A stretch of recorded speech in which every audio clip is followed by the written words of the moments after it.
me metí en Iberlibro. Con ese dinero me metí en Iberlibro y me lo dejé todo ahí. Pero básicamente mi trabajo, alguna vez lo digo, es como de navaja multiusos. Evidentemente el último lector de Piglia para mí es como una especie de religión, no sé, o sea, es como... Entonces, bueno, todas esas poéticas, ¿no?, que ahora ha continuado Lola Nieto y demás, yo creo que también han sido posibles en parte porque ha habido editores que han confiado en libros raros, ¿no?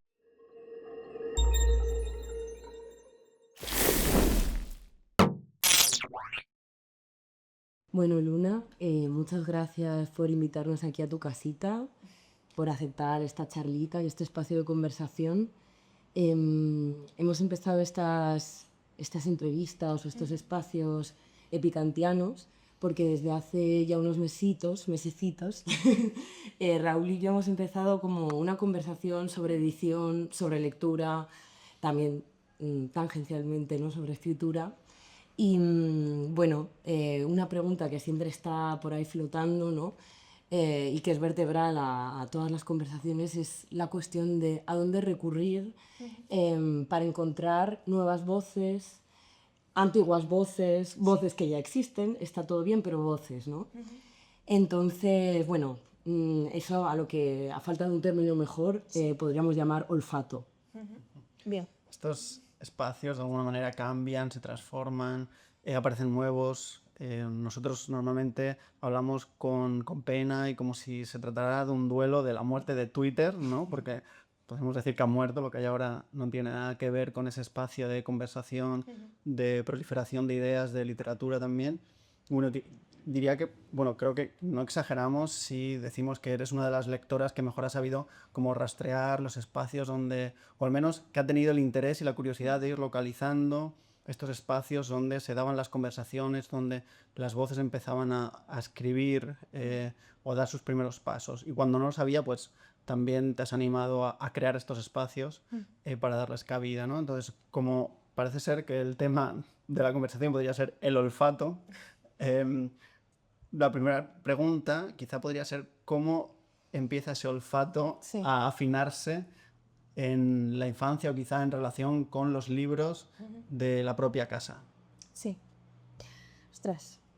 Bueno, es un placer estar aquí en mi salón con vosotras.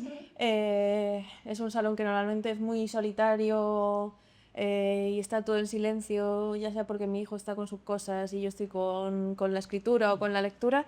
Entonces, cuando se llena de voces hablando de lo que se hace en silencio, pues se siente mucho placer. Dicho esto, precisamente yo creo que tiene que ver con eso. Hay una mezcla de sensaciones ahí. Yo más que el olfato hablaría del sonido, ¿no? Para mí la edición o la búsqueda de voces o el descubrimiento de talentos o como queramos llamarlo tiene que ver más con la escucha. Vas escuchando un sonido que se va repitiendo, que suena bien, que a lo mejor todavía está un poco desafinado, ¿no? Y ese sonido puede tener forma de un post en Instagram sobre una cuestión, puede tener forma de alguien al que has escuchado hablar al otro lado de una mesa enorme llena de amigos y que está contando una historia que merece la pena que el resto de gente conozca, ¿no? Entonces es más como, yo lo asumo eso, como una especie de escucha, ¿no? Estás mucho rato en silencio, la lectura requiere silencio, la escritura requiere silencio y de repente sales a la calle y escuchas lo que dicen los otros o sales a internet y lees, escuchas lo que dicen los otros y ahí te das cuenta de que hay algo que merece la pena. Sé que suena como un poco vago, pero es un poco la sensación que tengo, de tener todas las antenas puestas, ¿no? Y cada vez que te metes en una red social o cada vez que vas a una presentación de un libro, a un festival o a una feria, ¿no? Escuchar lo que parece que nadie más esté escuchando. ¿En qué momento cifras tú como ese chisporroteo en la Sí. escucha? Pues mira, hay algo que no sé si los editores quizá por vanidad, yo como no soy exactamente editora, sino que estoy por detrás, o sea, un poco asesorando a editores también y ayudando a editores a encontrar voces o en procesos de edición, pero no en todo el proceso de edición muchas veces. Pues eso me permite estar también en la sombra, ¿no? Y calcular un poco qué es lo que pasa. Pero en mí misma hay algo que pocas veces les escucho a los otros, y quizá también porque soy autora, un detector de que algo funciona es la envidia. Cuando envidias muchísimo la escritura de alguien. Yo me recuerdo en el instituto, el típico premio Coca-Cola de relatos y demás, lo ganó una de mis mejores amigas, y yo leí su relato y sentí mucha envidia, no solo porque hubiese ganado, sino también porque me encantaba lo que había escrito, sentí muchísima envidia, y por otro lado pensé, qué rabia que nadie más, o sea, que sí, ha ganado un premio, pero ¿quién va a leer a esta chica, no?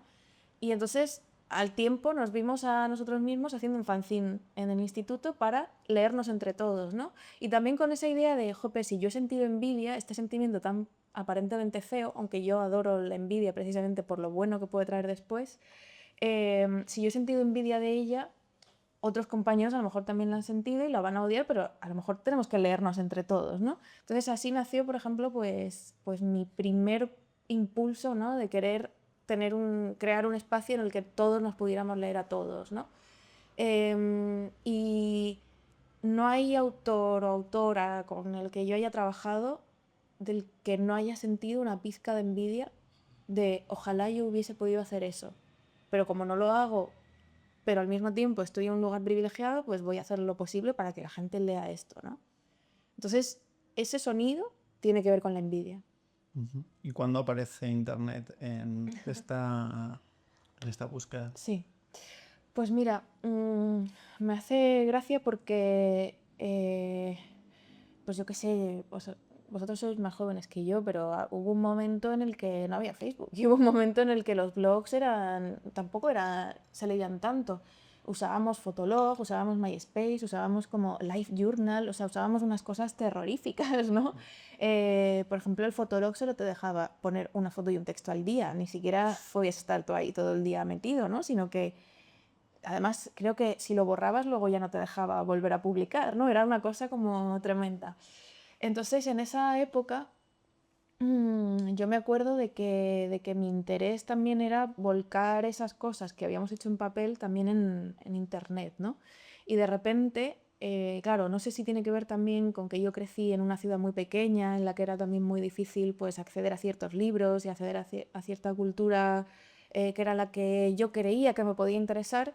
Entonces, a través de internet, pues de repente empecé a conocer a otras personas, ¿no? Una de mis mejores amigas actualmente, Laura Rosal, fotógrafa, poeta que vive aquí en Barcelona, la conocí en esa época, ¿no?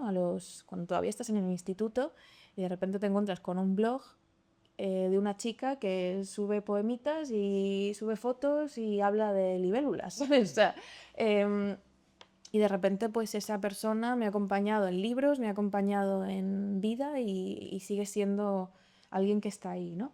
Y entonces en esa época pues me di cuenta de que como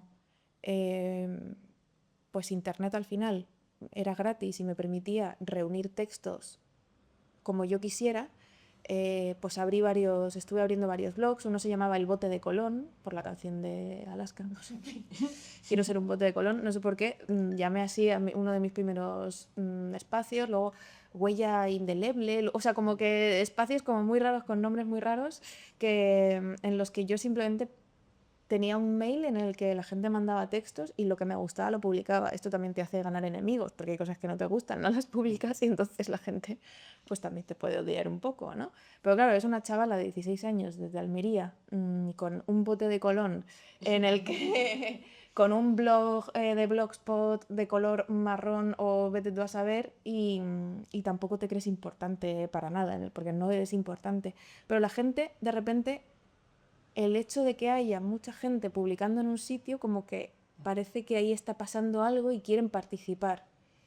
Y, y yo creo que esa voluntad de querer participar también me iba llevando a mí a pensar, ¿y ahora qué hago, no? Y ahora, venga, pues ahora vamos a abrir un Tumblr y ahora tendrá que tener un poco más de sentido porque no puedo publicar todo lo que venga, ¿no? Pues venga, vamos a hacer uno solo de gente menor de 25 años. Venga, vamos a hacer un Tumblr sobre la menstruación y pues pido textos sobre la menstruación. Ahí conocí a Sara Torres, por ejemplo, ¿no? Porque le pedí un poema sobre la regla y me lo mandó y lo saqué en este Tumblr de 2000 a saber cuándo, ¿no? Hace muchísimos años. Entonces Internet se convierte como en un espacio para poder hacer muchas locuras. ¿Y en el fanzine también estaba como esta idea de catálogo o va apareciendo como en los blogs que parece que Sí. puedes como estructurar mejor lo que Sí. te va llegando? O, No, el fanzine era un lugar de encuentro de colegas. De eso, ¿no? De querer ver también qué está pasando, ¿no? Si somos capaces de escribir. También un poco, claro, mi mamá tenía una editorial, entonces yo quería también como hacer, pues imitarla al fin y al cabo, ¿no? Y hacer mi propio catálogo y demostrarle que yo también podía encontrar a gente que escribía. Otra vez la envidia, ¿no? Envidia de mi madre, ¿no? Ella tiene un espacio en el que puede hacer lo que quiera, pues yo también quiero hacer lo que quiera, ¿no? Entonces no era tanto, yo no sabía lo que era crear un catálogo, o sea, esa voluntad, esa cosa más pensada, como lo que te decía, ¿no? De ahora quiero gente que escriba sobre la menstruación, sobre tal. Ahora quiero hacer algo, por ejemplo, esta antología, ¿no? Vomit, quiero antologar a poetas menores de 30 años de Estados Unidos, ¿no? Taolín, etcétera, etcétera, ¿no? Que luego han sido súper conocidos cada uno en su ámbito. O sea, como que eso no lo aprendí hasta más tarde. Antes era como un poco popurrí de no hay sitio para nosotros, pues aquí nos juntamos. Pero ahora que hay más sitios, pues vamos a hacer cosas más específicas y más especiales y más temáticas que además justifiquen pues poder, pues yo qué sé, pedir una ayuda al propio instituto para que nos financie un recital o poder presentarlo a un periodista y a ver si les hacen una entrevista a estos muchachos, ¿no? O sea, como de repente poder, con ciertos proyectos, poder llamar más la atención y poder hacer más ruido en diversos lugares. de esta mesa maravillosa llena de libros, creo que está por aquí la antología de Tenían 20 años. Sí, aquí está. No sé dónde poner. Esta antología también nace de ese encuentro en internet. Sí. Bueno, no sé si quieres contarnos. Sí, pues esto viene de a los 19, creo, todavía, sí, o 20 me dieron un premio de poesía y eso pues generó más en la editorial DVD, que ya no existe. Era una editorial muy importante en el momento, ahí estaba pues todo Dios. O sea, era un poco, pues el catálogo de lo que significa hoy la Bella Varsovia probablemente podía ser lo que significaba DVD al principio de los 2000, ¿no? Y yo fui una de las últimas antes de que cerrara la editorial, Sergio Gaspar, que siempre le agradeceré, ¿no? Y la confianza que puso pues, en unos poemas de adolescencia, ¿no? Supongo que él también escuchó algo ahí, ¿no? Y en esa época recuerdo que precisamente fue, creo, Andrés Seoane del Mundo, un periodista del Mundo, que entonces estaba en el Cultural, y recuerdo que me hizo una entrevista y entonces como que fue muy viral porque era como esta chica de tal, o sea, como lo típico, ¿no? Viral en su época, ¿no? En Facebook, ¿sabes? O sea, pero como que llama mucho la atención y como que mucha gente hablaba de algo que a mí me daba mucha rabia, que era como que si yo fuese la única que estaba haciendo algo y, y veníamos de una tradición lírica en este país en el que parecía que siempre había una chica joven que salía nueva y que estaba sola, ¿no? Carmen Jodra, Elena Medel y de repente yo, ¿no? ¿Y qué había pasado con esas mujeres? Pues que las habían destrozado en la prensa, las habían criticado, les habían provocado mucho dolor, ¿no? Había críticas nefastas, era como una especie de... Por un lado, eras la estrellita brillante, ¿no? La chica de 19 años, 20, que publica un libro y que todo el mundo lo compra y que todo el mundo lo comenta, tal, pero por otro lado también critican tu físico, critican a tu familia, critican todo, ¿no? O sea, como una especie de virulencia tremenda. Y como yo había leído mucho a Carmen Jodra y era amiga de Elena Medel y sabía que el mundo podía deparar una cosa así, dije, ¿qué puedo hacer también para demostrar que no somos una estrella fugaz, sino que formamos parte de algo? En aquel tiempo, pues, no solo teníamos 20 años y estábamos locos, sino que yo empezaba a conocer pues a muchísima gente que hoy, Laura Casielles, Berta García Faet, Ernesto Castro, estábamos todos empezando, estábamos todos pues terminando nuestras respectivas carreras, escribiendo nuestras cositas y no solo eso, sino que recuerdo que con el dinero del premio, que yo pensaba que me iba a durar toda la vida, ¿no? Que creo que eran 5.000 pavos, que luego pues con el IRPF y todas estas cosas se queda en pues 3.000 y pico y tal, pues con eso me metí en Iberlibro. Con ese dinero me metí en Iberlibro y me lo dejé todo ahí en comprar libros de Taulín, de Laura Vázquez, o sea, que es una poeta francesa que de hecho le dieron el premio Goncourt de poesía hace poco y acaba de editar su primera novela aquí de Mi Paz. O sea, como que de repente dije, venga, ¿qué está haciendo la gente de entre 18 y 30 años en el resto del mundo? Y me voy a comprar todos sus libros y aquí los sigo teniendo, ¿no? Lisiane Rakotowson, pues yo qué sé, Ana Carrete, o sea, como que de repente vi que había muchísima gente haciendo cosas y dije, ¿qué tal si empiezo a traducirlos en un Tumblr? Y ahí nació Estaban Locos, que empiezo traduciendo a Ellen Kennedy, y a partir de ahí me empezó a contactar gente de México, de Perú, de tal, luego fuimos el grupo de los perros románticos, que ahí participó también por Rodrigo G. Marina, o sea, como que de repente se iba uniendo gente, Óscar García Sierra, Vicente Monroy, ¿no? O sea, como que de repente se iba uniendo gente y me mandaban cosas y cómo un Tumblr podía convocar tantísimos talentos tan raros y de tan diversos lugares.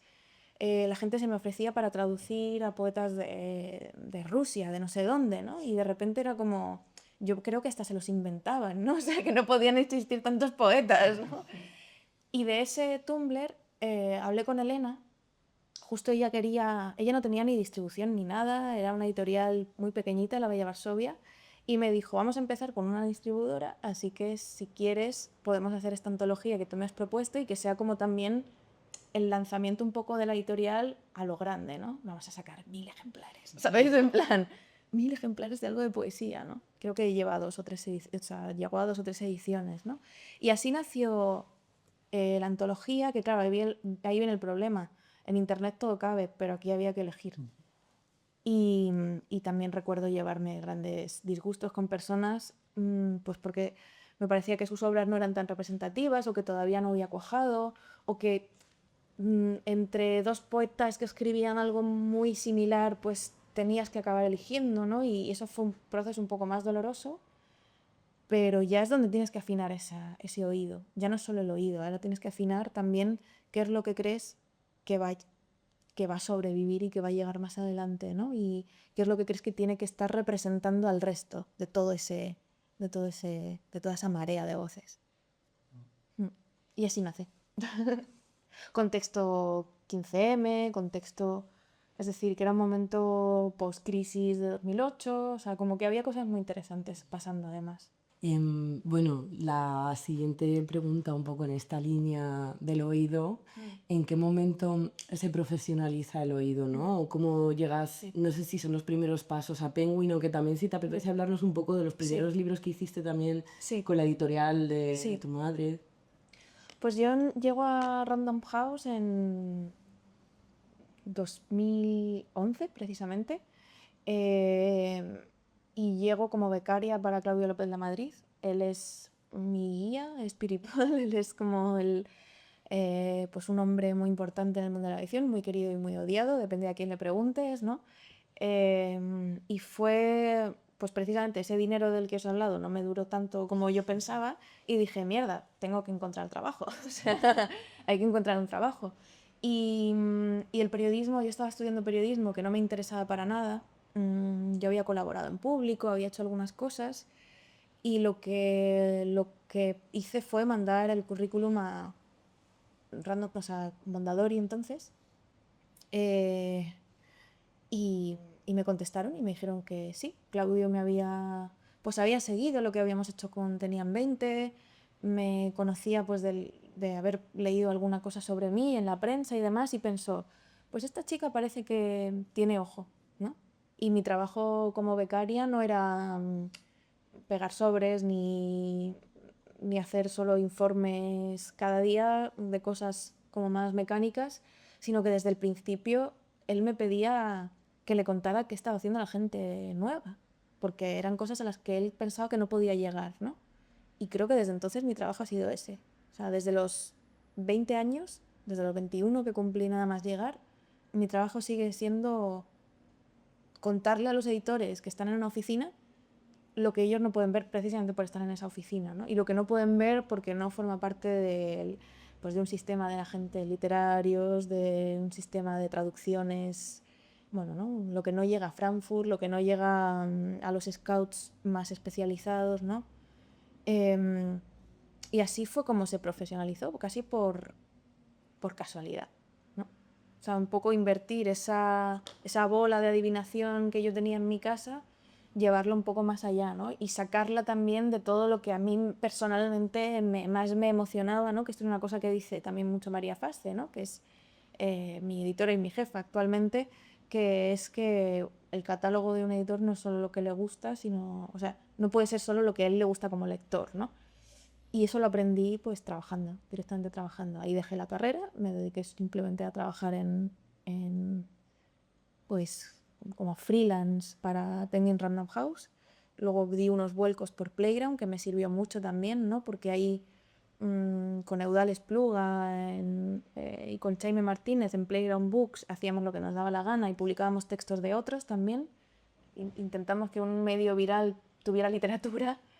Y todo ese magma, ¿no? Toda esa mezcla de, pues desde los fanzines, las antologías, hacer yo de scout para otros y, y hacer lo que me daba la gana en Playground también con esta sección de libros y literatura, pues ahí surgió toda esta cosa, ¿no? Que es lo que sigo haciendo, o sea, es que no, o sea, llevo el pelo igual, me visto igual, me maquillo igual, como lo mismo y llevo, o sea, mis amigos son los mismos y trabajo en lo mismo desde que tengo 20 años y casi que cobro lo menos, un poquito más, pero tampoco tanto. ¿Cómo fue Caballo de Troya? Pues Caballo de Troya fue una locura también. Estábamos, mi expareja Antonio y yo, pues ahí trabajando en Playground y entonces Claudio nos dijo, ¿os apetecería hacer a vosotros esto? Porque es un sello que necesita que se le enchufe energía, ¿no? Porque por mucho que suena muy idílico, ¿no? Esto de un escritor que elige autores, no siempre va tan bien, no siempre es tan fácil. Las condiciones tampoco es que sean las idóneas, ¿no? Porque un catálogo que va cambiando tanto, tan habitualmente, pues a lo mejor los lectores no saben muy bien a qué atenerse, ¿no? Con esto. Y Caballo de Troya necesitaba, según Claudio, ¿no? Necesitaba darle una vuelta, no solo estética, sino también de contenido. Y entonces, pues, nos propuso hacer 2 años juntos y a ver qué pasaba ahí, ¿no? Y además nos dijo, podéis publicar ensayo, poesía. O sea, él me dijo incluso que podía publicar, si quería yo, sacar poetas, etc. Y entonces lo que nos propusimos, Antonio y yo, en ese momento fue proponerle a gente que nos molaba cómo escribía cuál sería el libro soñado, ¿no? Que eso es una cosa que pocas veces se puede hacer, porque no hay pasta, porque no hay tiempo, porque no hay una infraestructura. Esto es una editorial mazo pequeña, independiente, dentro de uno de los grupos más grandes del mundo. Entonces, bueno, algo puedes permitirte, ¿no? Entonces, cuando le preguntas a alguien cuál sería el libro que te gustaría hacer, pues es como, ostras, pues voy a ver qué locura sale, ¿no? Y fue como, ese fue un poco nuestro propósito con Caballo de Troya, con un poco de trampa también, ¿no? Y está lo del oído. Yo había oído, es decir, leído en Twitter que Aisha de la Cruz tenía un libro que nadie iba a querer leer. Me acuerdo perfectamente de ese tweet. He terminado un libro que nadie iba a querer editarme. Y yo... Porque claro, Aisha de la Cruz, antes hablaba de 2010 y de tenían 20 y todo eso, pero yo recuerdo, coño, es que yo estaba todavía en el instituto cuando ella publicó su primera novela. Y yo recuerdo que en nuestra estantería de la casa en la que me mudé con mi pareja en aquel momento estaba David Foster Wallace, estaba Taulín y estaba Isa de la Cruz, porque era como la única mujer de nuestra generación. O sea, poetas sí que había, pero narradoras era la única prácticamente. No había publicado casi nadie de esa época. Quizá Gómez Bárcena, o sea, pero como que estaba todavía muy... que no había salido nada, ¿no? Ni nadie, solo ella. Además, súper alabada por Héctor Malherido, o sea, como que era alguien que estaba ahí, pero también como muy escondida. Y cuando yo vi este tweet dije, gracias. Gracias, algoritmo, por darme este tweet. Y le escribí y me dijo, ah, claro, te lo mando. Y dije, pues tenemos que abrir con esto, ¿no? O sea, esta va a ser la línea editorial.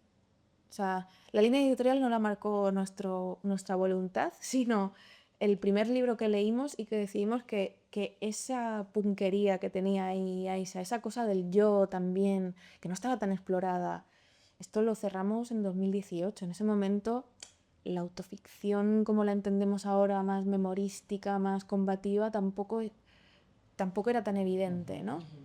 No había ganado el Nobel, no, para entendernos, ¿no? O sea, como que no había una voluntad, no era tan celebrado como a lo mejor ahora puede serlo. Estamos hablando del 18, claro, es el año del Me Too. Todo parece que venía... O sea, la línea editorial nos la dio el contexto político, este libro, y también como el darnos cuenta también de que las editoriales independientes, o sea, hacer un poco un estudio tal, de que las editoriales independientes, que hasta entonces habían sido las más descubridoras, ¿no? Estaban muy anquilosadas en publicar a la misma gente todo el rato y, joder, no había espacio para la gente menor de 35 años en las editoriales. Ahora sí, pero antes no. ¿Tú dirías que tuvo que ver algo para la industria editorial en cómo se percibía a la generación al ver que Ana Pacheco, Isa de la Cruz, esos libros, esas voces, como que de alguna manera, bueno, no solo vendían, sino que interesaban y que conectaban quizá con un tipo de lector con el que al que nos estaba terminando de llegar? Sí, bueno, para mí esos libros han sido fundamentales. Mm, o sea, yo creo que lo que está pasando ahora con Reservoir Books, con algunas de las líneas de temas de hoy, incluso con Barret y lo que pasó eh, con Andrea Abreu, etcétera, era una necesidad. O sea, era una necesidad. O sea, no es casual que todo esto haya pasado de repente, ¿no? Bueno, el premio a Cristina Morales, ¿no?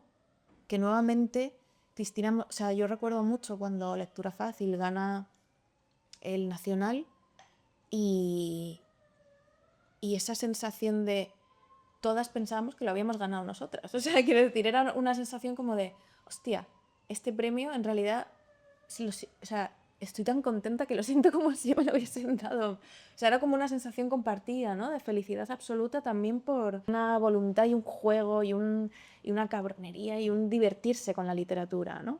De repente había algo ahí que no solo asocio, pues que mucha gente te diría, claro, ahora está de moda publicar mujeres. No, también hacía falta algo más, ¿no? Hacía falta algo que tenía que ver con el lenguaje mismo, ¿no? No es solo que sean mujeres, es que utilizan otro lenguaje.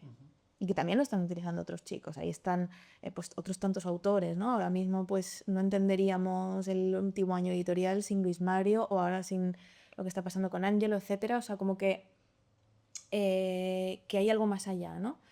Pero yo creo que era una necesidad de un nuevo lenguaje, no tanto que tuvieran 30 años o 32 o 25, o no tanto que fueran de Barcelona o de no sé dónde, sino una renovación de cómo,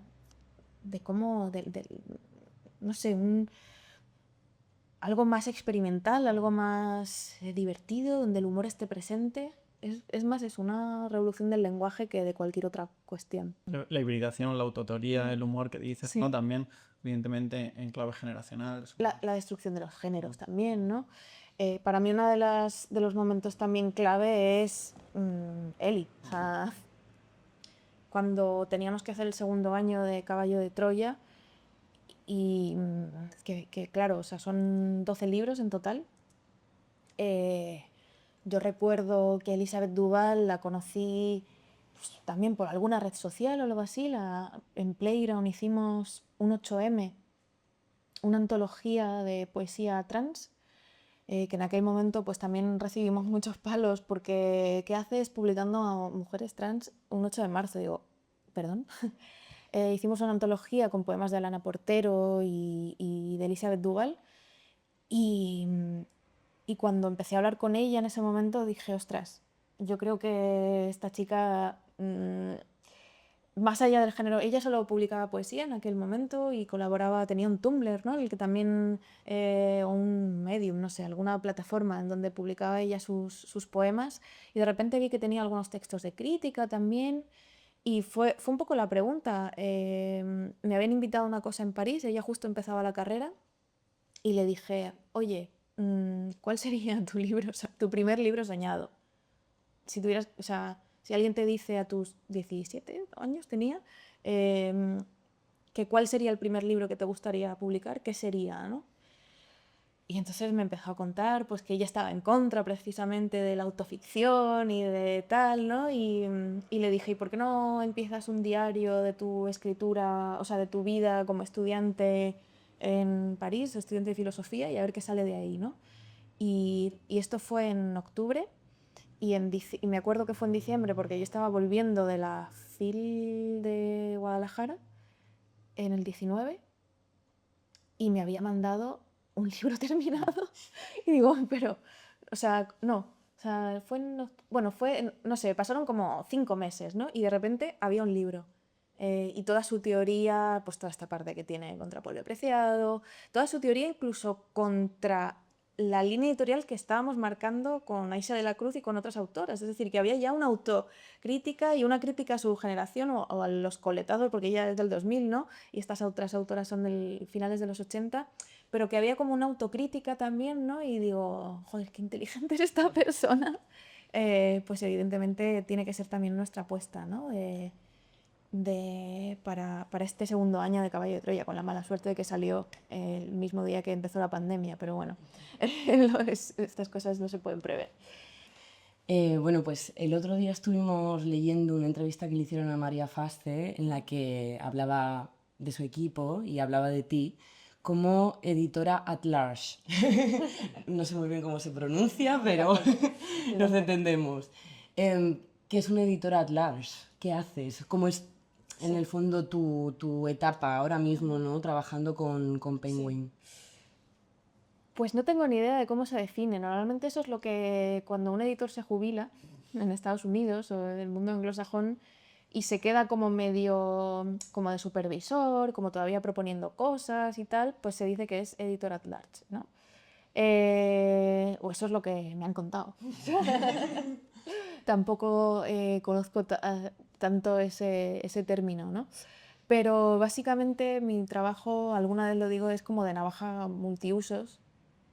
Principalmente hago labores de scouting, pues eso, ¿no? Afinando ese olfato o esa escucha, ¿no? Todos los sentidos, para resumirlo. Y muchas veces de las cosas que propongo, a veces edito esos libros o a veces ellos me proponen editar, ellas me proponen editar otros libros, ¿no?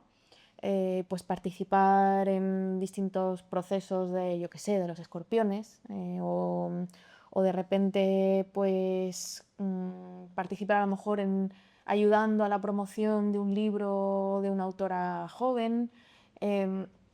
Normalmente, si he estado detrás de un libro, suele haber también un blurb, a lo mejor. O sea, como que es nunca hay firma, porque tampoco los editores firmamos, ¿no? Los libros, ¿no? Si no sería muchas veces muy egoísta. Pero muchas veces, cuando he participado en un libro, a lo mejor el autor o el propio editor que lo ha editado me pide que ponga alguna frasecilla, ¿no? Porque me lo conozco además, ¿no? O sea, he estado ahí. Luego también pues hago muchas labores para ayudar en prensa, muchas labores para ayudar, sobre todo pues en grandes ferias, pues lectura muy express de manuscritos, ¿no? Que de repente te llegan 30 libros en inglés o en francés y tienes que hacer una labor como muy de vamos a ver qué pasa, porque si no te llega otro y te lo compra y chao, ¿no? Entonces como que un poco de todo, la verdad. Un poco de todo. pero mi labor principal es la de todos los meses un informe, lo que llamamos informe de tendencias, en el que escribo un texto de unas 2.500 palabras, más o menos, es el límite que yo me he puesto, aunque a veces es más largo y otras veces es más corto. Resumo lo que ha pasado cultural, políticamente en España y a veces también en América Latina, sobre todo si he viajado a alguna feria de fuera, y va acompañado de unos 10 nombres que van desde ensayistas, narradores, poetas a veces o ilustradores, que yo creo que pueden casar con algunos de los sellos, ya sea Taurus, ya sea Debate, ya sea Random House, no, o ya sea Lumen, Alfaguara, etcétera, ¿no? Sí que es verdad que con Lumen, que además soy autora allí, ¿no? y con Reservoir tengo una cercanía mayor, pero al final acabo haciendo cosas para todos, ¿no? Y eso, no sé si eso responde a qué diantres es editor at large, pero supongo que es alguien que trabaja en pijamas de su casa. Esa podría ser otra definición, ¿no? Sí. Vale, y para cerrar un poco, bueno, seguir hablando, ¿no? Pero sobre todo tu relación actual con el mundo editorial, te queríamos preguntar por 3 figuras. Una es Ana María Santos Payán, otra Claudio López Lamadrid y otra María Fasce. Vale, pues mira, em, es que claro, o sea, Ana es mi mamá, ¿no? Entonces es como alguien que... El otro día me hizo mucha ilusión porque en el Back to the Book fui a ver una charla de Ana Gorría con otro poeta y estaban hablando de cómo muchas veces los poetas más experimentales pueden existir gracias a editores que también experimentan y lo arriesgan todo. Y entonces en esa mesa, yo creo que sin saber que yo estaba allí, porque yo aparecía así como con mi hijo y me senté en una esquina, empezaron a hablar muy elogiosamente del riesgo, ¿no? Editorial de las ediciones que hacía mi madre en El Gaviero, ¿no? Y de la colección, específicamente de la colección Cartoné, que eran libros anillados, ¿no? Y ahí está Raúl Quinto, que es uno de los últimos premios nacionales en este país, o Juan Magil, que ahora ganó el premio de Seis Barral, ¿no? Hace unos años. Ahí está Ana Gorría, ahí está Begoña Callejón, bueno, muchos nombres, ¿no? Y pues ese riesgo y esa capacidad de hacer libros raros y de dar cabida a proyectos que no hubiesen podido estar en otros sitios, pues también lo he aprendido de su riesgo, ¿no? Y me hizo mucha ilusión y se me escaparon las lágrimas mientras Ana, tantísimos años después de aquel libro, lo sigue recordando como un espacio de libertad creativa, ¿no? Sigue recordando que alguien confió en ella y que confió en un libro raro con partituras, con movidas chungas, ¿sabes?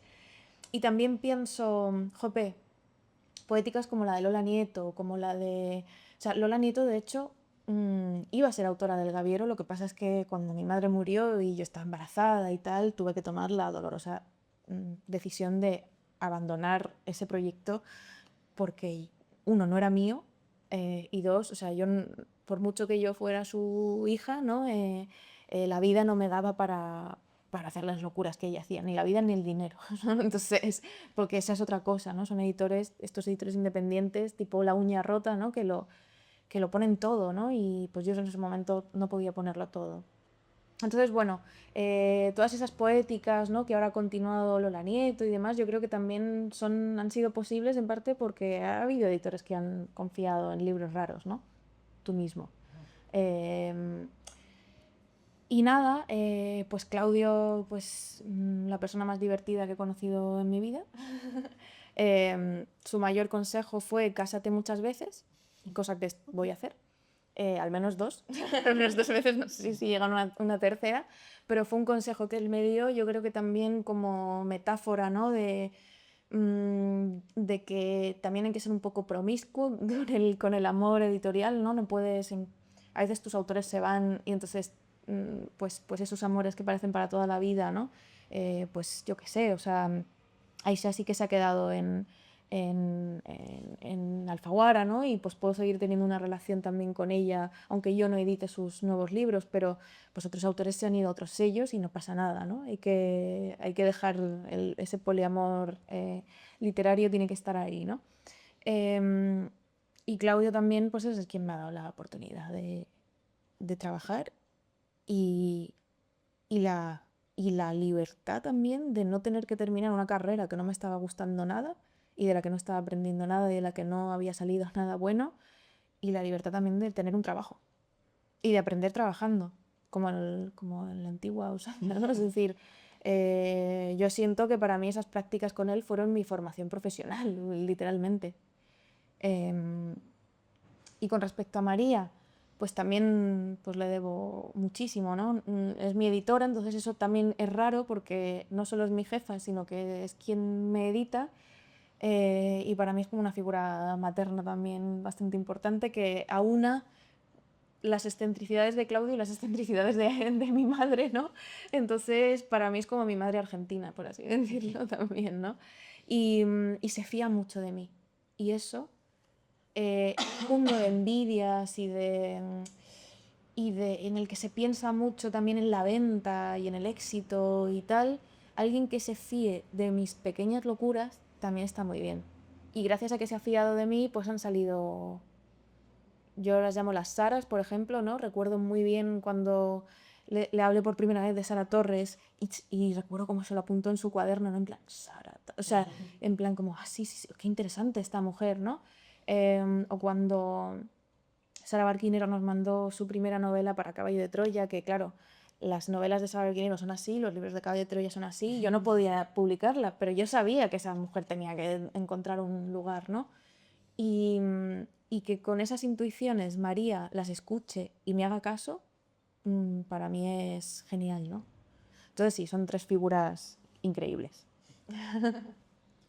Hemos hablado un poco del olfateo, rastreo, visualización en el horizonte de voces jovencísimas, palpitantes, pero también hay algo que te ha llevado mucha atención y tiempo, que es la idea del rescate.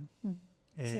La idea de traer del olvido y bueno, de ese limbo de la lectura a figuras que a día de hoy no se leen. Quizá podemos empezar hablando sobre qué es un rescate o Sí. cuándo un rescate se ha terminado o por qué permanentemente hay que estar rescatándolas, o incluso si la propia idea del rescate no es en sí problemática. Sí. El otro día me voy a repetir a lo mejor para ti porque creo que lo escuchaste en la última vez que nos vimos, ¿no? Pero cuando salió en Rosamerón, creo que es la editorial, se llama, ¿no? Sí. Regina Ullmann, esta escritora, cuando en el prólogo se cita una crítica, no sé si en el prólogo o en un texto por ahí que hay a propósito de ella, se cita una crítica, creo que es alemana, que habla de cómo a las escritoras se las recupera cada 20 años, ¿no? Que las escritoras existen, se olvidan, se recuperan, existen un poquito, se olvidan, se recuperan, y que hay como ciclos de 20 años constantemente en los que de repente las citamos, las queremos, nos encantan, pero nunca llegan a instaurarse verdaderamente en el canon, ¿no? Y que eso pasa pues por muchos motivos, entre ellos porque nunca llegan a lo mejor a la academia, ¿no? Contaba también, o me gusta contar mucho, esa historia de Ibelís Álvarez, esta académica puertorriqueña, que cuando ella quería escribir su trabajo de fin de máster sobre Rosario Ferré, su profesor le dice, no, que ya hay varios trabajos sobre eso y que mejor que haga de algo que se ha estudiado menos y que todavía tiene mucho campo de estudio, que es Borges, ¿no? Bueno, en fin. Entonces, claro, una de las cosas que pasa es que al fin y al cabo el mundo editorial es el mercado, es un mercado, y pues una cosa está de moda y el día siguiente no, y pues nos olvidamos enseguida. Pero para mí uno de mis grandes retos también es cómo podemos comunicar la academia con el mundo editorial, porque muchas veces hay una falta de comunicación tremenda y dependemos el uno del otro, precisamente para estas recuperaciones. Entonces, cuando mi pareja, que trabaja en una universidad, me cuenta que hay alumnas que están haciendo másteres sobre, o sea, que están haciendo trabajos de fin de máster sobre Annie Ernaux, o sobre Paul B. Preciado, o sobre Hilda Doolittle, y de repente dices, ostras, qué bien que exista eso, y menos mal que hay profesores que no paran los pies a estas alumnas, porque así es como a lo mejor conseguimos que verdaderamente esos nombres no desaparezcan, ¿no? por ejemplo, yo qué sé, ahora Cátedra va a reeditar, bueno, no, va a editar por primera vez, de esto me he enterado hoy, que incluso yo misma he caído en ese error, ¿no? Va a editar por primera vez La risa de la medusa, porque no, o sea, había una antología antes previa de textos de Hélène Cixous que se llamaba La risa de la medusa, pero que no era La risa de la medusa. De hecho, ese libro es la primera vez que se está publicando en castellano, ¿no? Y me escribía la editora para decirme, bueno, sé que tú has hablado mucho de este libro, pero porfa, dilo bien ahora porque hay que hacer hincapié en que nunca se había publicado esto, ¿no? Entonces también la recuperación va un poco de eso, intentar contar bien las historias, intentar llevarlas a los sitios y em, intentar ser conscientes de todo el machaque que ha habido muchas veces hacia esas grandes autoras, eh, y no dejar de encontrar comunicación también con quienes la están estudiando en las universidades, porque si no, un libro que sale y que está en una mesa de novedades y que se olvida, las personas no están vivas para defenderlos, y a no ser que te llegue alguien y te escriba una columna en El País Semanal y te cite ese libro y se venda, pues a lo mejor no va a llegar a nadie si no hacemos un esfuerzo entre todos, entre los académicos, entre los periodistas, entre la gente que lleva clubes de lectura y los propios editores, ¿no? Entonces, ese trabajo de recuperación nos implica a todos, no solo a la buena voluntad de las chicas de Bamba Editorial sacando a Elena Garro y a Hilda Doolittle constantemente. Si nadie les hace caso, si nadie escribe sobre esas mujeres, más allá de lo que ellas editen, esos libros desaparecerán, por desgracia. ¿Cómo son los mecanismos para dar fuerza o emprender un rescate? Es decir, es un proceso en parte colectivo, me imagino, que bebe, ¿no?, de una tradición, puede ser académica, puede ser de lectoras, ¿no? Me imagino que hay rescates que también surgen de viajar, de conocer otra comunidad de lectoras, en las que hay una relación muy viva con una autora y, bueno, aquí, por ejemplo, no tenemos, o sea, ¿cuáles son los distintos mecanismos de rescate? Pues me gusta mucho lo que pasó, por ejemplo, con Marvel Moreno, que es una escritora colombiana a la que admiro muchísimo. Ella, yo pues también pues con el lenguaje blurbero que tenemos, escribí un artículo de ese moda diciendo que era un poco la Anaïs Nin hispana. Es un poco para llamar la atención, ¿no? Me arrepiento un poco de ese lenguaje, pero bueno, a veces funciona. Marvel Moreno forma parte del fin un poco del boom, ¿no? Ella también se va a vivir a París, ella también tiene un realismo un poco mágico en algunos puntos, ¿no?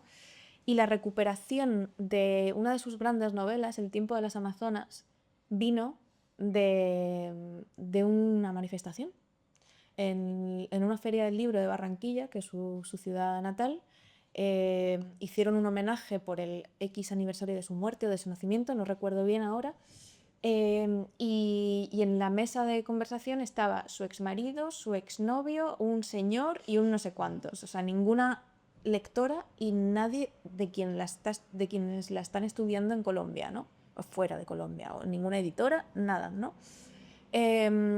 Y precisamente ese exmarido, que se llama Plinio no sé qué, o sea, como además con un nombre bastante curioso, ese exmarido hablaba de que, o sea, ese es el que estaba reteniendo una novela, El tiempo de las Amazonas, porque decía que no estaba a la altura de su otra novela conocida, En diciembre llegan las brisas, y que no merecía la pena publicarla, ¿no? Es como, tenemos hasta la lista de la compra de Bolaño y no podemos disponer de una novela que ella además quería publicar. O sea, no es de estas personas que dice, por favor, no publiquéis esto, tal, sino que trabajó incluso enferma para que esa novela póstumamente pudiera publicarse.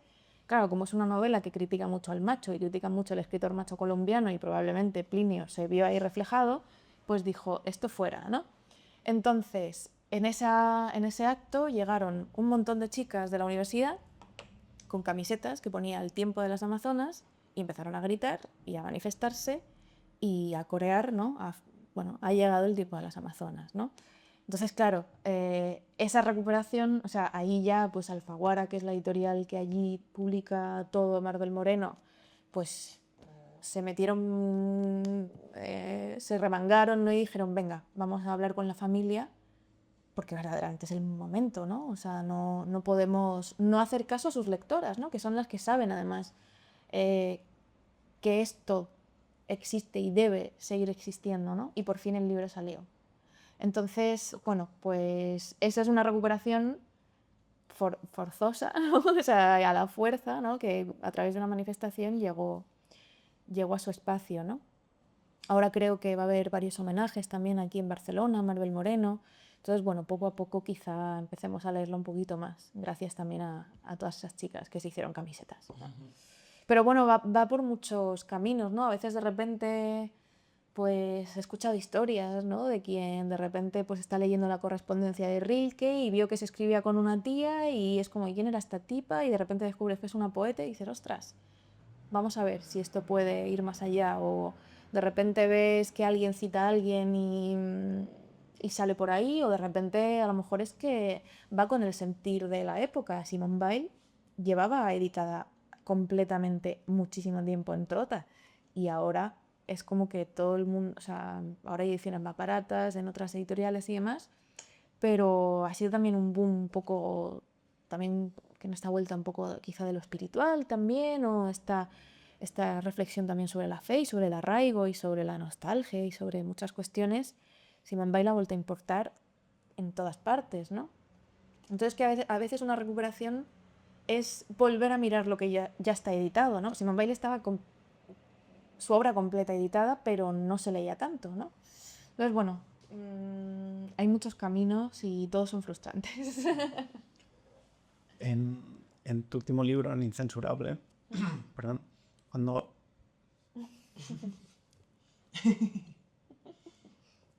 Bueno, Autocensura. con mis propias cuerdas vocales. Sí.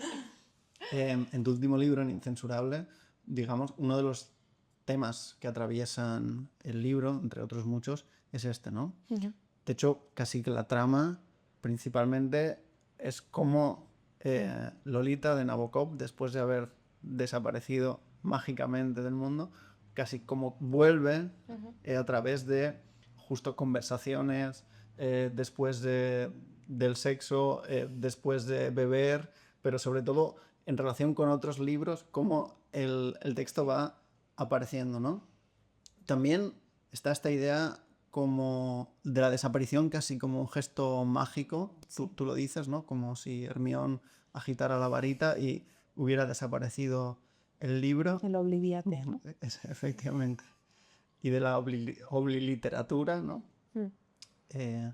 Entonces, creo que lo comentaste otro día, pero creo que vale la pena volver a traerlo, que hay en esta desaparición de Lolita, de alguna manera hay un gesto irónico con los procesos y los mecanismos de olvido, de censura por dejación de funciones, no tanto por una censura activa, sino por desatención, ¿no? Bueno, ¿cuáles son estos mecanismos mágicos de olvido? Pues ese profesor que dice que no merece la pena hacer un trabajo sobre una autora porque ya hay otras dos chicas que lo han hecho, ¿no? Y no hay mucho más que decir sobre esa autora. Esa editorial que como, no sé, como el anterior libro de Silvina Ocampo no llegó a 500 vendidos, pues no vamos a hacer el esfuerzo de seguir sacando del cajón cosas que no se reeditaron de Silvina Ocampo, o esa otra que ese periodista que es como otra autora, qué pesado, y no hace reseña o no pone ese libro a debate, ¿no? en la prensa. Ese club de lectura al que no va ningún hombre, porque no le parece interesante leer, descubrir qué es Los recuerdos del porvenir, porque piensa que él ya conoce bien la literatura mexicana y que para el realismo mágico nos vale con García Márquez, ¿no? Esos son los mecanismos que hacen que los libros se olviden y caigan en, pues eso, ¿no? En lugares en los que luego va a ser muy difícil recuperarlos, ¿no? También reducir los libros a temas, reducir a los autores a temas, ¿no? como esta autora solo, imagínate, ¿no? Las afueras, con esta recuperación que hace constante de Jan Lazar, ¿se llama? Lazar. Bueno, que tiene textos sobre el racismo y sobre la maternidad, sobre todo, ¿no? Pues imagínate que tú no lo lees porque no te interesa la lucha antirracista, porque crees que eso no va contigo, ¿no? Y en realidad te estás perdiendo un novelón. O no lo lees porque estás harto de ya que hay muchos libritos sobre la maternidad y ya estamos hartos de bebés naciendo, ¿no? De reflexiones sobre la maternidad, cuando eso realmente va más allá y va de otras cosas, ¿no? Entonces, ese rechazo constante a algo porque crees que no va a hablar contigo hace bueno, que se vaya generando una fuerza y vas empujando esa biblioteca y la tiras al vacío, al fin y al cabo, ¿no? Todo por prejuicios, ¿no? Y todo porque como ya hay un canon. O sea, si tengo que elegir entre Elena Garro y García Márquez, pues obviamente García Márquez, ¿no? ¿Y por qué no los dos? O sea, quiero decir, si es que los libros están en las bibliotecas gratis y te los puedes descargar gratis también de la libgénesis esta, ¿sabes? O sea, tío, o sea, es que no pierdes nada por intentarlo, ¿no? Y a lo mejor es que no te va a gustar ni García Márquez ni Elena Garro porque te van a poner de los nervios, pero joder, ese rechazo frontal, ¿no? A uno versus el otro es lo que, bueno, va provocando esa obliteración. Quería preguntarte por cómo ves la ola reaccionaria y en relación con estos espacios conquistados, si crees que por fin estas alumnas de conocidos y amigos que están en la universidad en puestos ya de guiar TFMs, incluso algunas tesis, o sea, puede ser que no haya que rescatar a muchas autoras dentro de 20 años o no sé, eso por un lado, ¿no? O sea, como todas estas académicas y académicos que están pensando estos temas y están empezando a escribir sobre ellos, pero también la amenaza de la ola reaccionaria y el cuestionamiento de estos espacios consolidados. A ver, yo creo que hay varias cosas a tener en cuenta. Uno, que es una cosa que creo que nos preocupa también, que es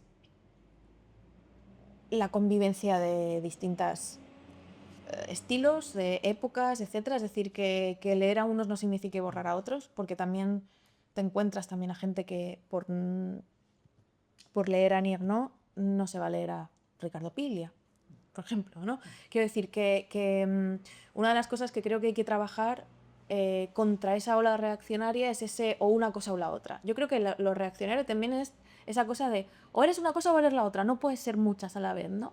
O te gusta esto o te gusta lo otro, no puedes ser bisexual. O te gusta esto, no puedes fluir, ¿no? Creo que en esa ola reaccionaria se nos empuja a tener que elegir o una identidad u otra.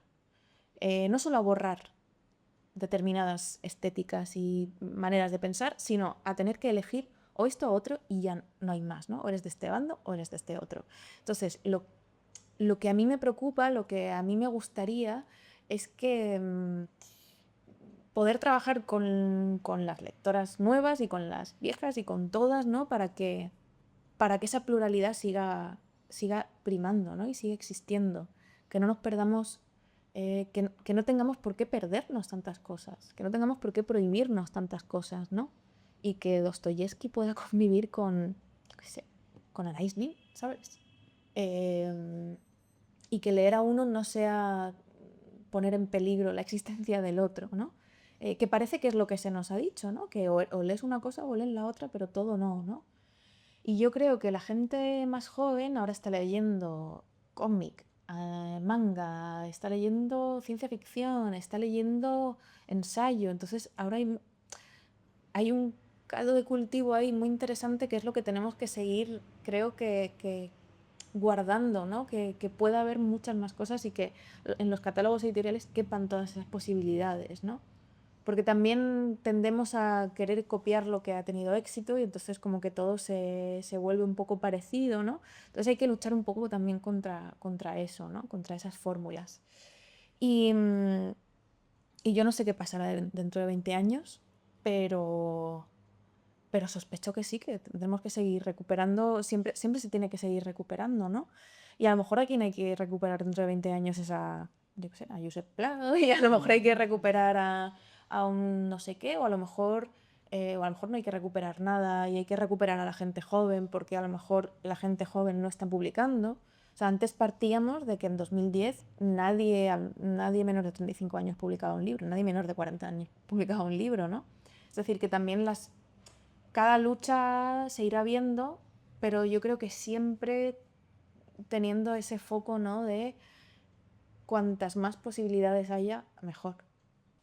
Bueno, no me gustaría que la pregunta estuviese resuelta, ¿no? en la propia formulación o que buscas una dirección como muy, muy nominal, pero ¿qué tienen en común las antiguas? Estábamos hablando de recuperación y las modernas. Ahora vamos a empezar a hablar un poco de scouting. Vale. ¿Qué te interesan, ¿no? Y qué traes sobre la mesa, ¿no? O sea, como ¿qué detectas en la mirada de la lectora contemporánea que pueda beber, ¿no? Como de esos dos espacios? Sé que es complejo, ¿no? Pero... Pues fíjate, aquí hay algo que voy a citar a Elena Medel, que ahí antes habéis dicho una lista de nombres, yo creo que Elena Medel ahí estaría como hermana mayor también, ¿no? Los otros son un poco mis padres y Elena sería mi hermana, sin duda. Y ella siempre habla de la literatura, de las mujeres dentro del mundo literario como una especie de cadena forzosa pero al mismo tiempo agradecida, ¿no? En la que si estás dando la mano a una clásica, estás cediendo la mano también a la que viene después de ti, ¿no? Como esa cosa de que si no nos apoyamos entre nosotras, chao, ¿no? Y pienso que cuando estoy leyendo autoras contemporáneas, incluso manuscritos nuevos, etcétera, siempre hay como esa voluntad también de mirar hacia atrás, cosa que muchas veces pues ahí está Harold Bloom, ¿no? En plan, parece que muchas veces el macho quiere, pues eso, ¿no? La ansiedad de las influencias, ¿no? No hay mucho más que añadir, ya hay un libro entero sobre esa cuestión, ¿no? Y sin embargo, esa ansiedad de la influencia traducida a la voluntad de las escritoras es la ansiedad de llevar la carga, de tener que cargar tú aquí con todas tus Helenas Garros, todas tus Rosario Ferrés, todas tus Anaïs Nin, es decir, tienes que cargar con todos esos libros de manera agradecida, pero también con un dolor tremendo y un peso tremendo y un esfuerzo físico tremendo, porque si no sientes que nadie más lo va a hacer. Porque mientras que el escritor macho lo que quiere es superar a su maestro y ganar, como diría también Rosario Ferrer, la escritora femina, parece que quiere honrar. Y eso lo sigo viendo en los manuscritos que leo ahora, ¿no? Esa voluntad, hay como una voluntad un poco guerrera y pandillera también, ¿no? En cierta escritura. Y a mí lo que me interesa también es esa otra que se sabe parte de una tradición y que la honra. Aisha tiene esta idea preciosa al pelearse con el canon de Bloom y con la idea de la angustia y la influencia, que dice que ella nunca ha sentido angustia, sino que ve a sus antecesoras como un patchwork, ¿no? A la que ella, como mucho, suma una pieza de tela más para formar el tejido. Sí, no, eso es hermoso. Y estoy de acuerdo. Hemos hablado un poquito sobre tu labor como scouter, pero hay una cosa que también haces, no sé si de manera remunerada o no, pero que es una especie como de celestinaje editorial, ¿no? Como que bueno, llegan a ti manuscritos, voces que quizás no encajen o puedan tener otro recorrido, ¿no? Que no sea necesariamente en Penguin. Sí. Y tú te encargas, ¿no? Como una Celestina, de poner en contacto esas voces con aquellas editoriales que puedan funcionar mejor como una caja de resonancia, ¿no? De esa voz. Sí, a ver, evidentemente, pues también tengo que conocer la empresa en la que trabajo y yo sé qué autoras y autores pueden estar ahí y cuáles porque ya hay voces parecidas o porque ese tipo de escritura no termina de cuajar. Evidentemente, si algo me gusta mucho, si algo lo envidio mucho, ¿no? Como decía antes, y necesito que más personas lo envidien y lo amen al mismo tiempo, pues evidentemente tengo un montón de amigos editores, tengo un montón de amigos escritores, me muevo, ¿no? No sé relacionarme fuera de este mundo, la verdad.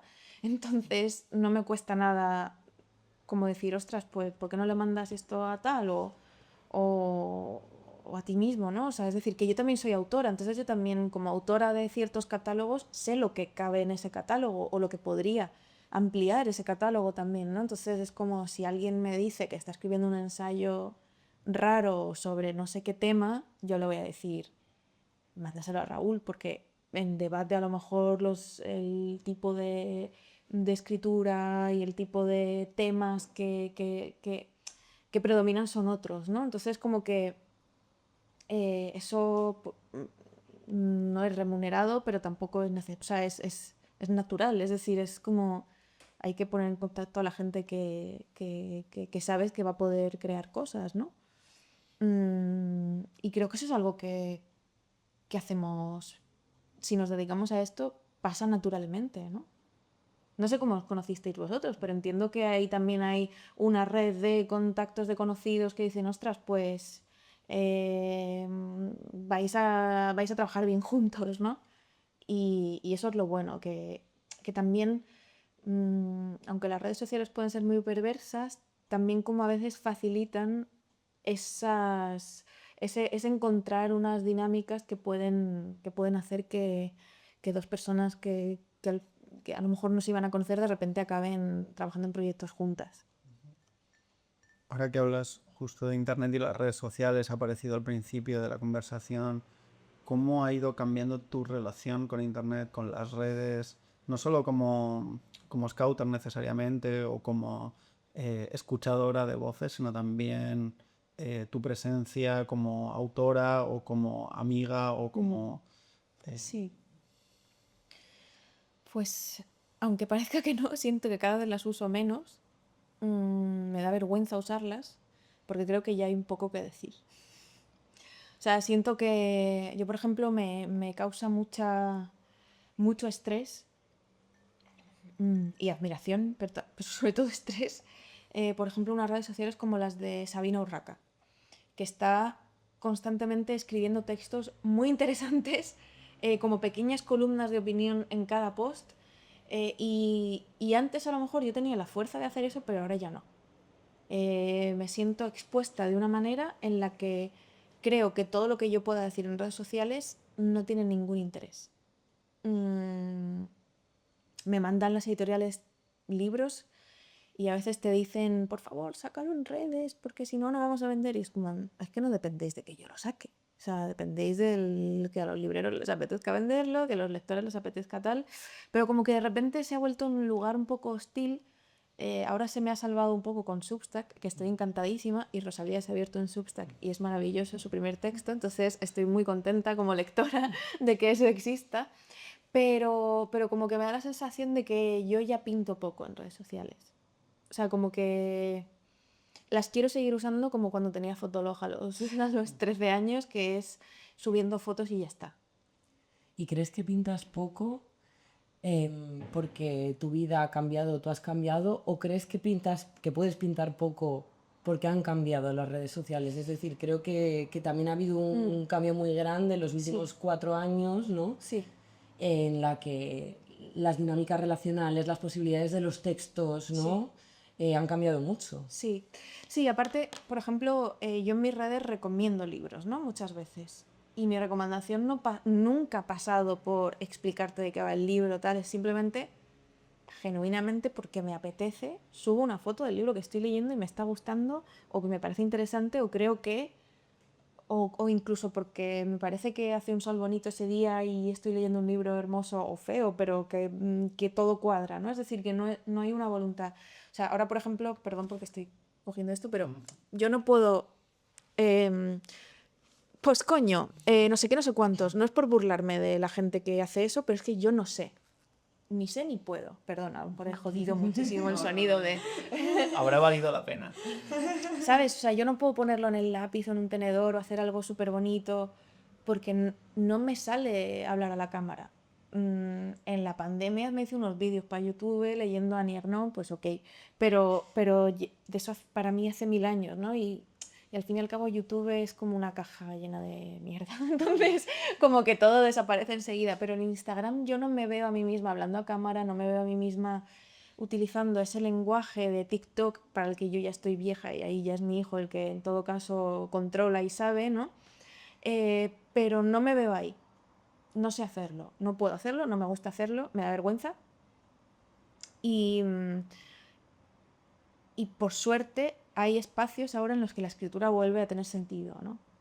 En los que un texto no compite con 1000 vídeos, que hay gente haciéndolo fantástico y divertidísimo. ¿Cómo se llama este chico?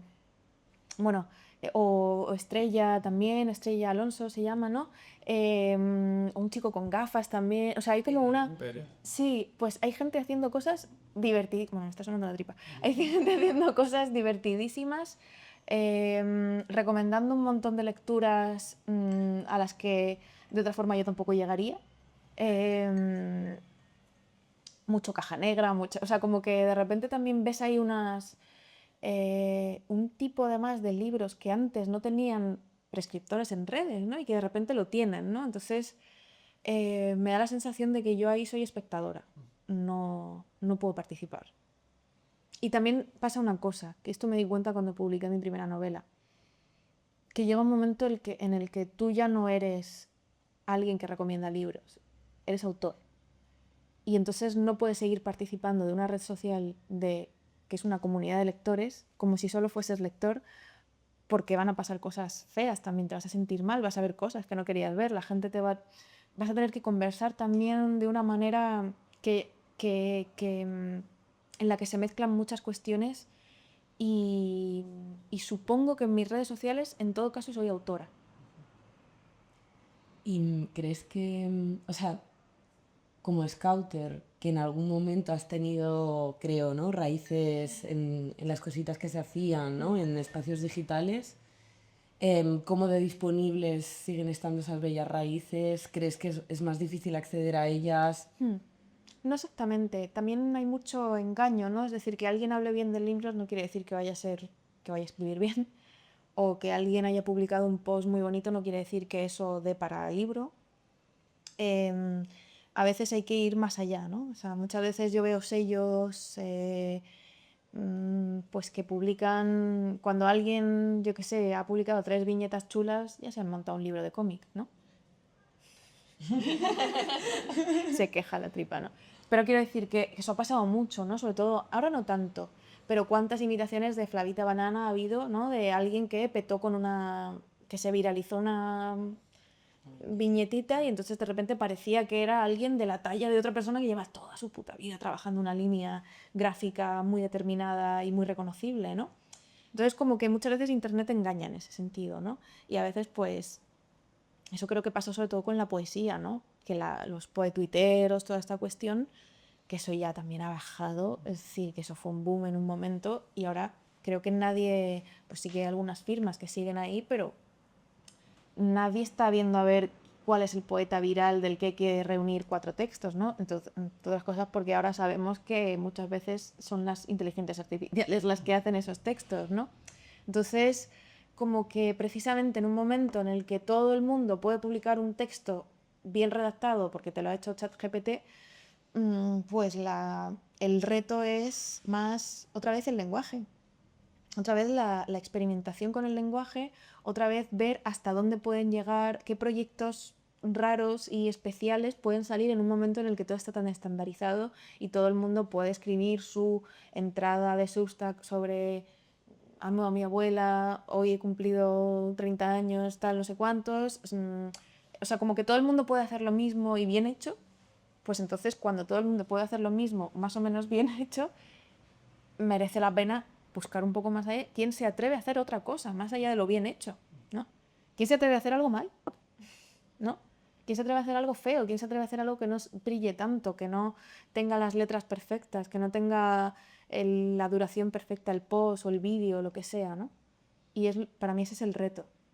Y me sirve mucho, no solo Substack, donde creo que hay cosas todavía muy, muy chulas por explorar, sino que me sirve mucho también, yo a veces miro pues revistas universitarias, a veces el lenguaje académico oculta belleza. O sea, del mismo modo que el lenguaje internetero oculta belleza o realza cosas que no son tan bellas, yo creo que en revistas en las que publican alumnas y alumnos que están trabajando, haciendo sus trabajos durante la carrera o el máster, pasan cosas muy potentes. Y bueno, lo sabes, ¿no? A ti también, como en una editorial que publica mucho ensayo, pues te deben llegar textos que nacieron de... Y ahí es donde podemos encontrar esa relación con la academia de la que hablaba antes, ¿no?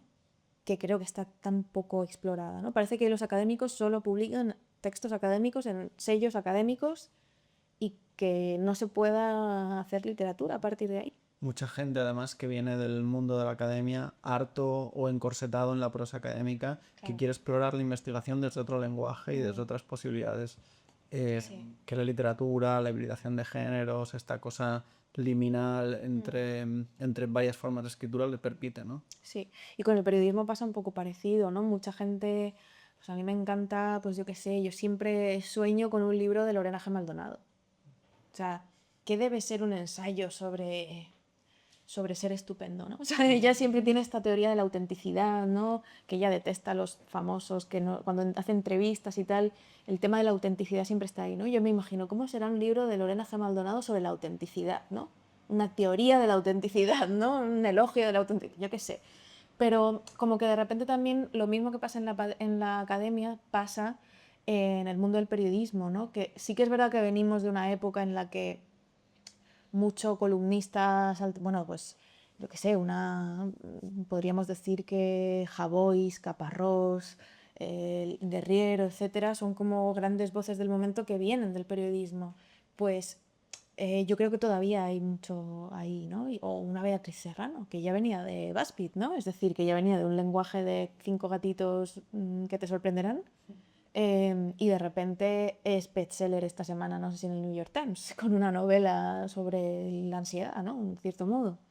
Entonces, como que ahí también, pues, hay que ver, el reto ahí es retarles, valga la redundancia, a que salgan también del lugar de confort un poco, ¿no? Y que un periodista sea algo más que, o publique un libro, no sea solo una recopilación de sus 4 artículos más exitosos, sino invitarles a que haya algo más, a investigar un poco más, a arriesgarse un poco más en el lenguaje, salirse del lugar de comodidad.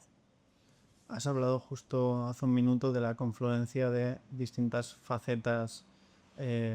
Tu faceta como autora que se solapa o puede ser problemático con la faceta de editora o de scouter o de prescriptora, ¿no? O sea, como nos interesaba la idea también de, a la hora de, en la propia escritura, si esta, no sé cómo llamarlo quizá, exacerbada conciencia de los mecanismos del texto que como editora y como lectora profesional debes tener para localizar, aunque en el origen todo nace con una intuición, tienes que poder comunicar qué es lo que funciona, qué es lo que lo que no funciona para que el autor pueda arreglarlo, ¿no?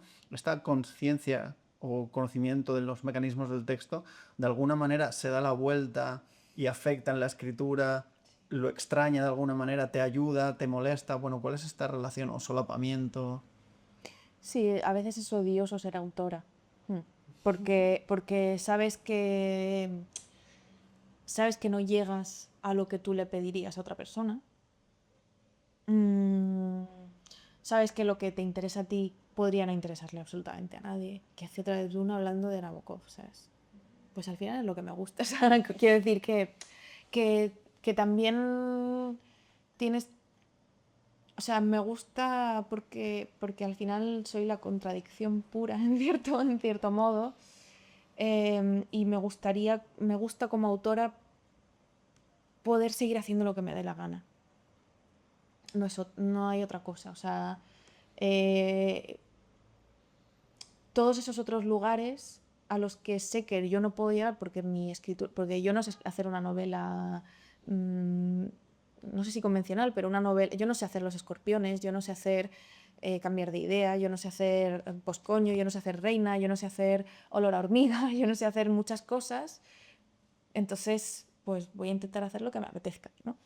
Pero muchas veces a los autores les exigimos llegar a todas partes, ¿no? Y ganar todos los premios, tener todas las becas, salir en todos los suplementos, hacer todas las cosas, siguiendo una serie de pasos. Cuando ya llevas un tiempo trabajando ahí, te das cuenta de que a lo mejor si haces lo que te da la gana y no te tienes la presión de cumplir con todas esas cosas, pues lo mismo también está bien y no pasa nada. Entonces, de lo único que me he dado cuenta, de lo único que me he exigido a mí misma en estos últimos años es haz lo que te divierta como escritora. Para cumplir con ciertos estándares ya podrás experimentar también como editora o ya podrás acompañar el trabajo de otras personas que sí que además quieren llegar, que sí que les apetece ganar ciertos premios, que sí que les apetece que les traduzcan a no sé cuántos idiomas, ¿no? Hay gente que sí que desea eso, porque es reconfortante también de repente tener todas esas cosas, ¿no? Pero yo creo que no es lo que quiero ni necesito ahora mismo. Y luego también está, digamos, como la otra cara de la moneda, ¿no? Imagino que las veces en las que estés editando un texto de un compañero de trabajo, de un amigo, de un autor que esté a cargo de Penguin, imagino que también hay una, no sé si decirlo, generosidad o un gesto de concederle o prestarle ideas que como escritor, o quizá, bueno, un diálogo en todo caso, ¿no? No es tanto como un regalo, pero sí como poder ponerte en el lugar del escritor y tratar de ofrecer una alternativa, una solución a un problema que tienes. Sí, a ver, al final esos son problemas que son de otro y como tú dices, pues es una especie de, oye, ¿qué tal si, pues como cuando te cuentan que están a punto de separarse o sea, es decir, al final son consejos amorosos, pero con la escritura, o sea, es su problema, ¿sabes? Tú no eres la que se va a divorciar, ¿sabes? Es tu amiga o tú no eres la que se va a liar con ese o con ese otro, es tu amiga, ¿sabes? Eh, ya pringar le tocará, el dolor lo tendrá que llevar esa persona, ¿no? Tú en todo caso aconsejas y las decisiones las toman los otros. Y eso también está divertido, ¿no? De este trabajo, que no imponer tampoco, ¿no? Yo detesto mucho esa manera de editar de o lo haces así o tal, o esto no saldrá publicado y tal. Me parece un poco cruel también, ¿no? Me gusta cuando simplemente das otras opciones, ¿no? Y en plan, oye, mira, es que aquí estás citando mucho a este autor y a lo mejor no merece la pena que metas tanta cita o que metas tanta movida. Yo, por ejemplo, con mi agente, ella me aconsejó no meter citas en mi último libro, sino parafrasear, también para ahorrarnos problemas de copyright y demás, ¿no? Que es una cosa también que piensas, joder, si la literatura es citar, ¿no? La literatura es citar a los otros, lo hemos dicho antes, es llevar en el ADN como todas esas cosas de los que estuvieron antes.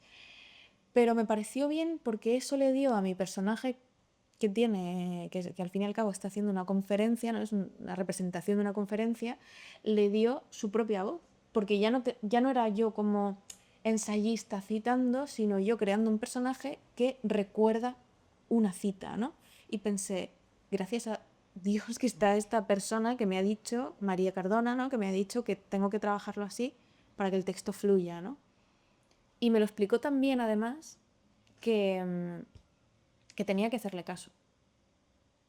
Y el libro sería otro, si fuera solo una cosa mucho más ensayística y mucho más centrada en qué dijeron los otros y no en qué puede decir mi personaje, ¿no?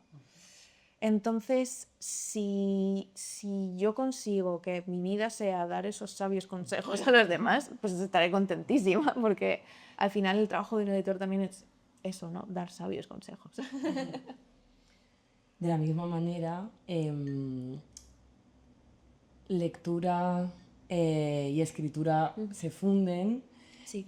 Y también aparece la edición, ¿no? Y la pregunta es de qué manera las obsesiones de la escritura, que son obsesiones de la lectura, llegan a la edición. Sí. O sea, ¿qué tipo de relación hay ahí? O sea, completamente, o sea, los informes de los que se hablaba antes de tendencias, que es como lo que tengo que hacer cada mes en mi trabajo, beben también de la escritura, beben de las obsesiones mías y a veces beben también, y espero que no me escuchen, ¿no? Pero evidentemente hay cosas que yo quiero que funcionen y digo, esto va a ser tendencia, pero porque yo quiero que sea tendencia, no porque veo indicios. Veo indicios, evidentemente, pero también quiero que esto exista. O sea, yo estoy convencida de que lo ruso está de moda. Evidentemente yo quiero que lo ruso esté de moda porque me encanta la literatura rusa. Pero es una realidad, es decir, o sea, ¿cuántos memes hay de mi novio leyendo Dostoyevsky y yo no sé cuánto? O sea, Dostoyevsky, pero está vendiendo una barbaridad el puto Dostoyevsky de repente. Todos los niños leyendo Dostoyevsky, todos los hombres leyendo Dostoyevsky. Te vas a forocoches y a todos estos foros de tal y hablan de libros y siempre están citando a Dostoyevsky. ¿Qué pasa? Pues ahí hay algo. Evidentemente yo quiero que la gente lea rusos, quiero que la gente lea Dostoyevsky porque me encanta. Pero al mismo tiempo sé que es una tendencia. Entonces como que hago mi trampita por un lado, pero joder, son trampitas que encuentran su justificación de repente, ¿no?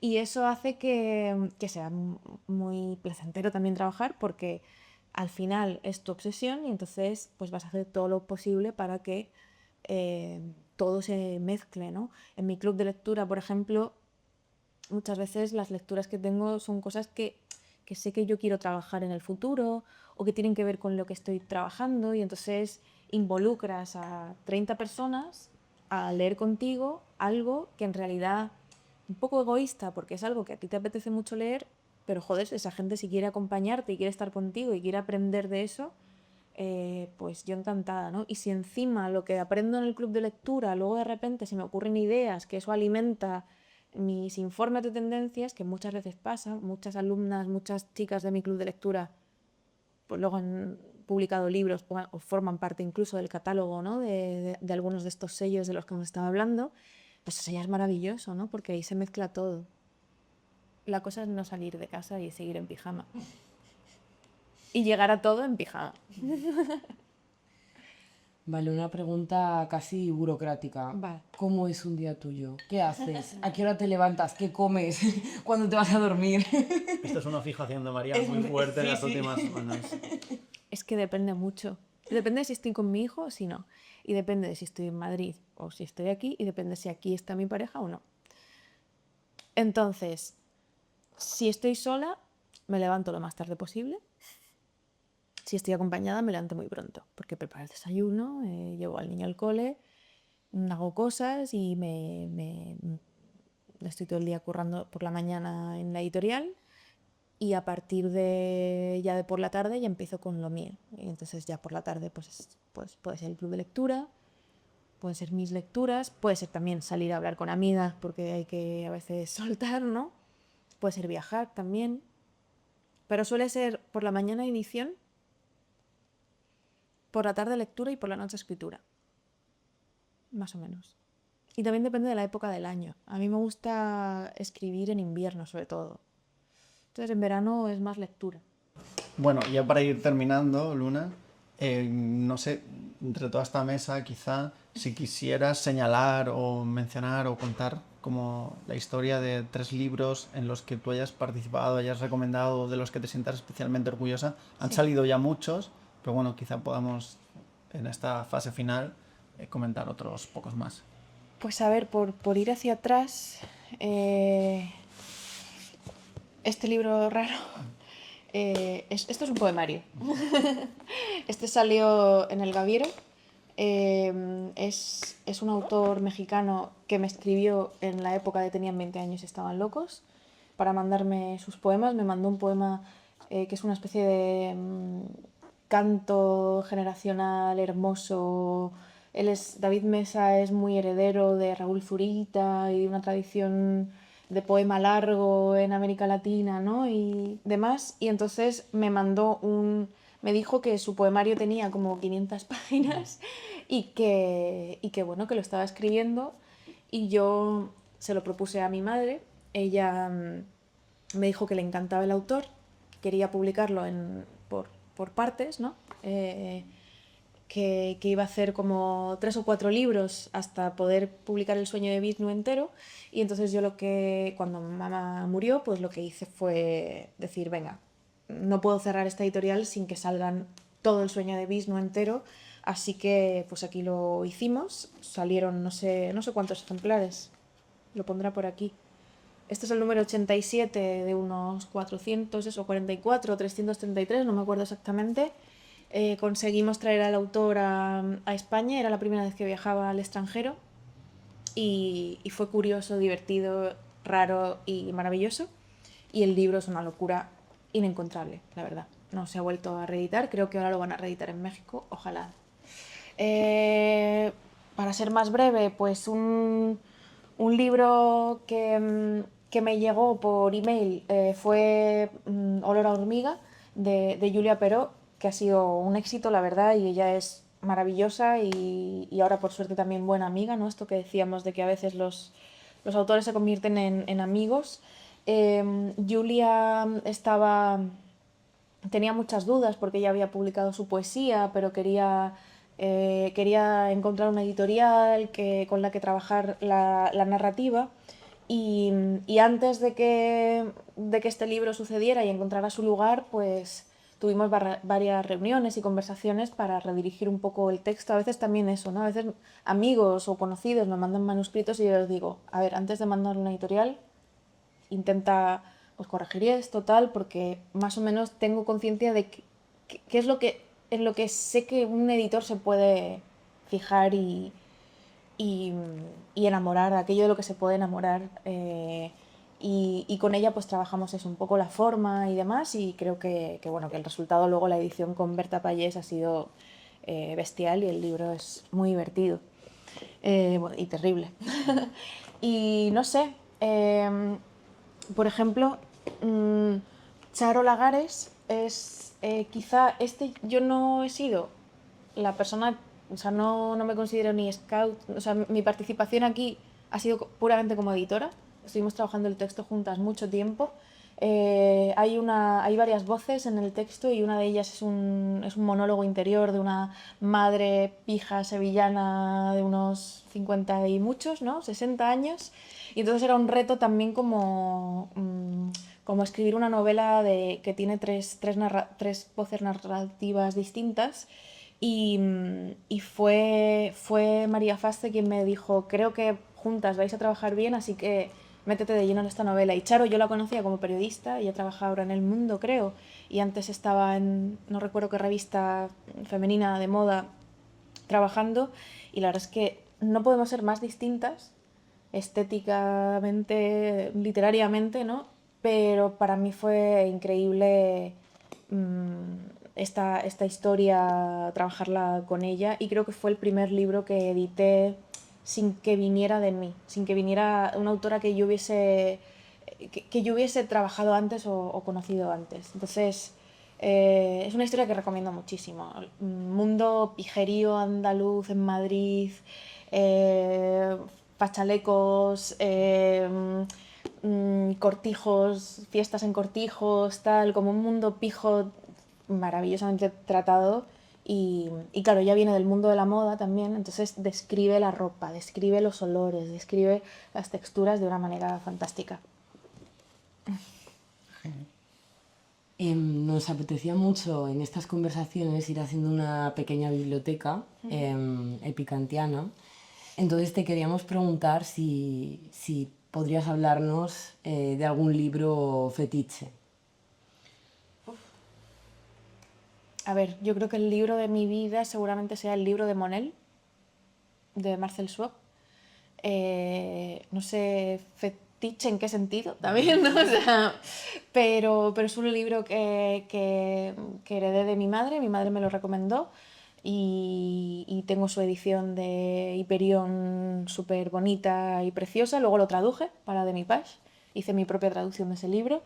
Luego me compro todas las ediciones que puedo, de hecho me compré también, me dejé un dinero que no debería haberme dejado, pero bueno, por esta cosa del fetiche, ¿no? En una edición ilustrada por Leonor Fini, que es una pintora surrealista que siempre me ha gustado mucho y que de repente vi que esa edición existía y que se podía comprar por internet y que las ilustraciones de mi libro favorito, por una de mis artistas favoritas, eran accesibles de repente o la magia quiso que fueran accesibles de repente. Entonces ese libro medio filosófico, medio poético, medio de cuento, medio un poco de una relación un poco pedófila también, de un poeta de 23 años con una prostituta de 12, bueno, una cosa un poco extraña que a mí me encanta y que forma parte de mi ADN. Y en redes sociales soy Luna Monelli desde que tengo uso de razón, entonces es como, bueno, el libro de mi vida, sí. ¿Y un libro sobre libros? A ver, hay muchísimos y contigo nos mandamos WhatsApps recomendándonos libros sobre libros constantemente. Pero, sabes que hay muchos que odio. Pero, a ver, evidentemente el último lector de Piglia para mí es como una especie de religión, no sé, o sea, es como toda la teoría sobre la lectura que más me interesa está ahí expresada. También es un libro macho el libro macho por excelencia, creo que no habla de una sola mujer a lo largo de todo el maldito puto ensayo. Pero seguramente estaría ahí, aunque si vamos a tirar de novedades, me gustó mucho el de Raquel F. Cobo sobre la conversación literaria, sobre la amistad literaria, sobre la amistad a partir de los libros y de las lecturas. Creo que quien se quede, además ella hizo creo que su tesis sobre Ricardo Piglia, entonces hay como una continuidad, ¿no? Entonces quien eche también en falta, ¿no? Como una parte más relacionada también con la ternura y los cuidados entre lectores en la teoría del último lector, pues tiene que leer sí o sí a Raquel F. Cobo porque es El arte de la conversación literaria, se llama, y bueno, yo los pondría juntos, en esa biblioteca vuestra los pondría de la manita así, para ver por un lado la cabronería de Piglia y por otro lado la ternura también cabrona de Raquel. Qué bien. Bueno, pues con este arte de conversar literario, yo creo que te podemos soltar ya. Muchas gracias, Lu, A vosotras. por tu generosidad. Bueno, No se ve en cámara, pero hace calor. sí. No te hemos dejado comer. Gracias, de verdad. Gracias a vosotras. Súper bienvenidas.